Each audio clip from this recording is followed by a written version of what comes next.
Bienvenido. La detección de imperfecciones analiza directamente las fotografías que sacas con tu Note 9 y te alerta con notificaciones cuando detecta un error. Por ejemplo, es posible que alguien haya pestañeado o es posible que esa última captura haya salido borrosa.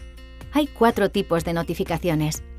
Ojos cerrados mide el tamaño de los ojos en la previsualización. Después detecta si se ha producido algún cambio en el tamaño de estos cuando se acciona el disparador y si los ojos han pestañeado. Esta función de los ojos funciona mejor si hay 3 o menos personas en la foto y si están a 1,5 metros o menos de la cámara. Imagen movida detecta cualquier desenfoque provocado por el movimiento de manos del fotógrafo utilizando el sensor en el dispositivo.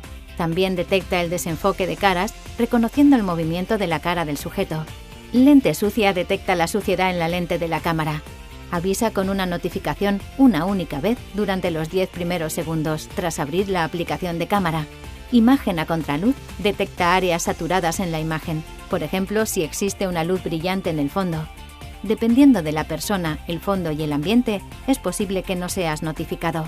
Si no quieres utilizar las funciones de detección de imperfecciones, pulsa Ajustes en la pantalla de previsualización y desactiva el interruptor de detección de imperfecciones.